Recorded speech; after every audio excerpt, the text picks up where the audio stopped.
Hello everybody and welcome to another video on the Military and Surplus channel.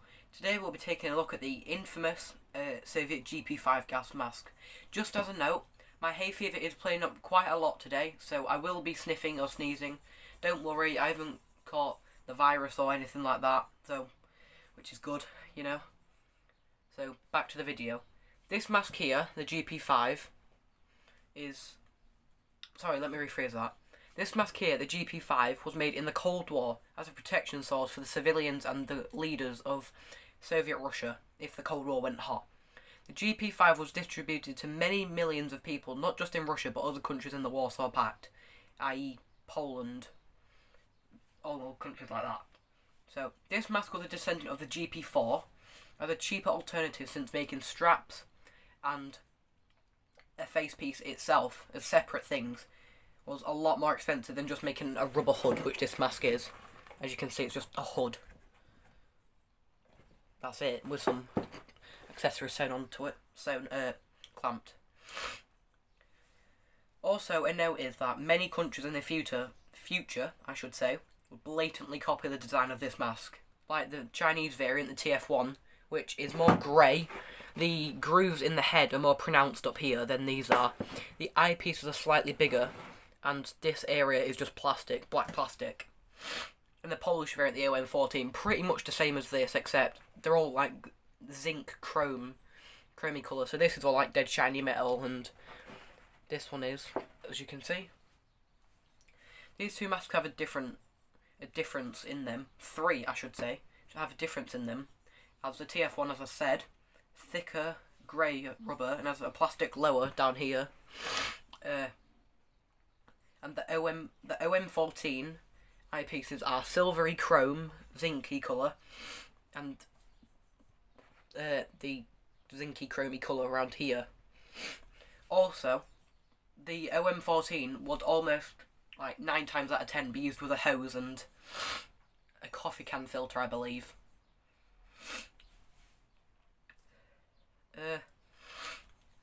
There was also another variant of the Gp-5 called the SHMP, which was just the industrial black version of it, and it was always made in black latex. You'll never get one the same colour as this in white latex, so you could distinguish between the two.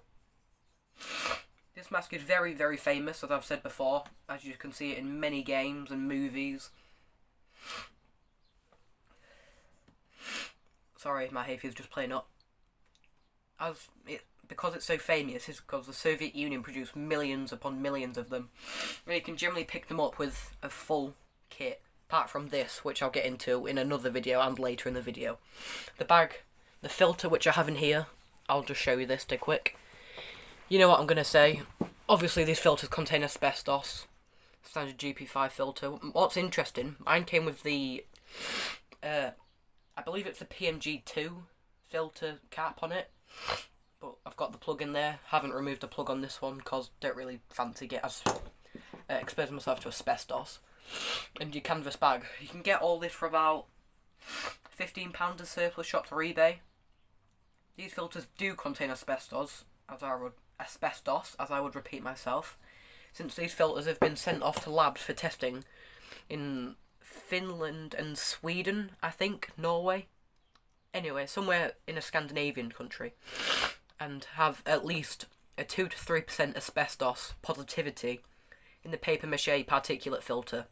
Also, I've heard rumours that in the charcoal layer here, I'll just undo this here, in the charcoal layer just under this bit here, that might contain asbestos. I wouldn't know, so I wouldn't trust these personally, so I wouldn't really use them, so... This mask was genuinely mainly issued to civil defence, can't speak, and civilians as a cheap way to protect them from radioactive fallout or any other airborne weapons. The helmet style of this mask meant it was very cheap and efficient to make. It's called helmet style, as a normal conventional mask would either have a 5 or 6 point head harness, like round here, but with it being a hood, pretty much, it just stretches over your whole head like that, and you put your chin in there and stretch it over your head. I wouldn't recommend wearing these if you do have claustrophobia. Oh, sorry, I just moved the camera there. I wouldn't recommend wearing one of these if you do have claustrophobia, as it can feel very tight to your face, and that wouldn't be very good, really, would it? This hood is made of a thin white latex, or black latex if it's the SHMP, which soon changed to a thinner rubber, as it was expensive to continue make the thick rubber. This just means thinner rubber, the Y or the U, I believe. Yeah. As just to distinguish which are the older ones and the new ones, apart from the date stamps and all that. Where is that? The eyepieces are like crimped on. As you can probably see here, they're like crimped around the actual thing, with a bit of like material underneath to make it airtight. So, yeah, with metal rings attached to the rubber of the mask to make it even more airtight. The bottom of the mask is made of metal and has an exhale valve located here, which is, I should say, a double exhale valve. Don't know if you'll be able to see it, but there should be. That's probably not showing up on the camera. That's quite annoying. Is it? Yeah, there's another exhale valve in there that you might be able to see, just a slight tint. So if this gets stuck open like that, and air is still coming in, the one in there will stop the air coming through, and will let you know that basically the thing's blocked. This is a 40mm GOST filter port. Sorry, I can't think today. As I will show you, this obviously, as you know, 40mm GOST just screws onto the bottom of the mask here. Like this. Everyone's probably seen one of these in the gas mask community. Just pan the camera up. Zoom in for you there. As you can see. The hood generally folds itself over, since it's like quite thin. And that's because the weight of the actual hood will be pulling at the side here. Oh, if you're wondering why it's like quite wobbly, it's because that filter plug sticks out quite a lot, and yeah, it's not really helpful for keeping it set down properly. Where's the filter cap? There it is. Just screw it on there. Yeah, so the inside of the mask, as I've said, contains a double intake and exhale valve. This is going to be really hard to show on camera, but I just fold this mask over. Be careful when doing this, obviously, because you don't want to like rip the rubber while doing this. And you should be able to see there, a valve there, and a valve there. So, again, if one gets blocked, or is stuck open, you can still breathe completely fine. Sorry if I keep sniffing, by the way, and it gets quite annoying.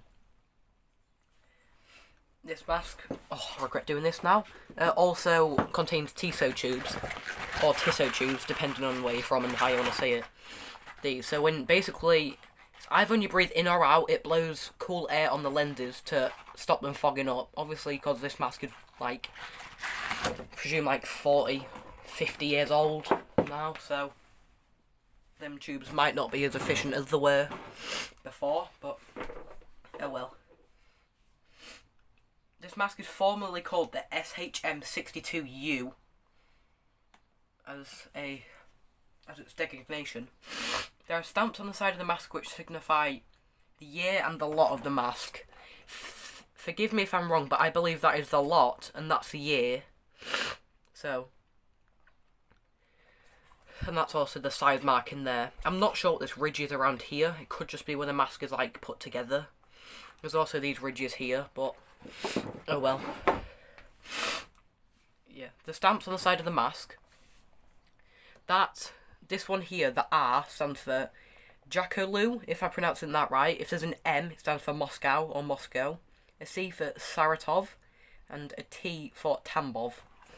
These letters signified where the mask was originated from and made.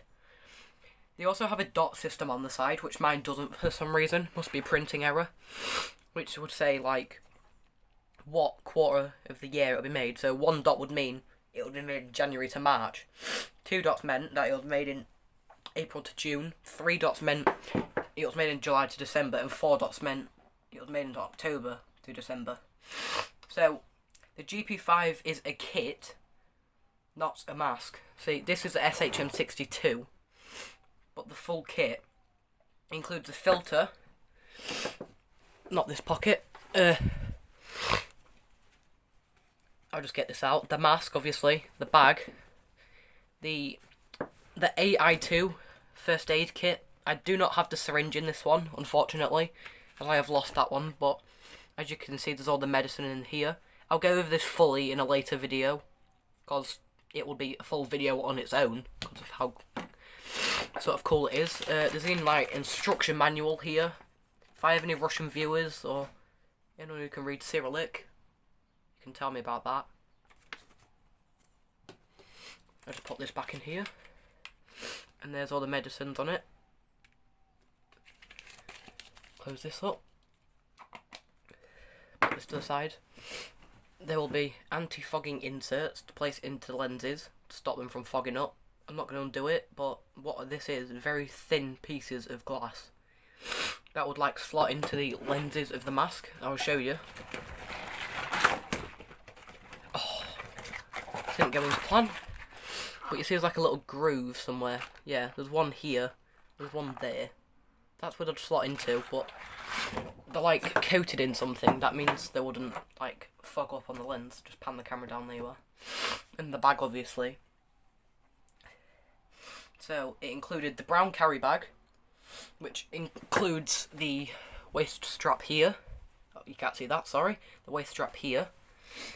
The bit where the waist strap clips round. This pocket is for the IPP1 or IPP8 decontamination kit. It has the shoulder strap. It has two buttons here, which, when the mask is folded like this, they just pop in, so that's quite helpful. Oh, sorry about that. The filter, obviously. The mask. The anti-fogging inserts. I've probably already said this. And the Soviet AI2 first aid kit. And of course, the face piece, which I've probably repeated numerous times now, but it's pretty obvious. So the filter itself is made of a metal that has... let me repeat that. Sorry, I can't speak today or think straight. So the filter is made of metal, obviously, and the paint on it has rumoured to be lead paint, so that makes it even more dangerous to health, I suppose. And the filter is confirmed in laboratories in the Netherlands and Finland to contain asbestos in the particulate filter, and supposedly activated carbon, which is like this section here, in filters dated up to 1988. I'm not sure what these markings mean, if I've got any viewers who know. I know that's Cyrillic for Gp-5, looks like RN5, but it's not, it's GP.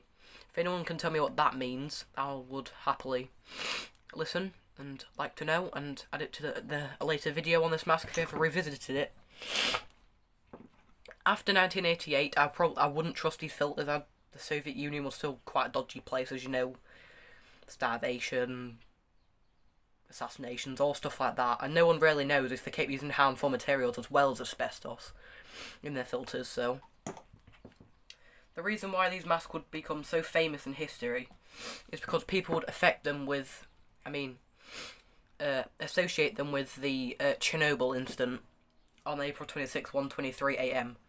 As a decon cruise or decontamination cruise would wear these masks and also an apron that would be lead lined and sort of NBC suit to protect themselves from the effects of radiation. Also, this mask, I should say, is featured in many games like Call of Duty 4 Modern Warfare, as a Spetsnaz use it in multiplayer. The mask also makes its appearance in Stalker, Shadow of Chernobyl, and Call of Pripyat, I should say. So everyone, this was my video on the famous Gp-5 gas mask. I hope you enjoyed, and I hope to see you in the next video. Cheerio.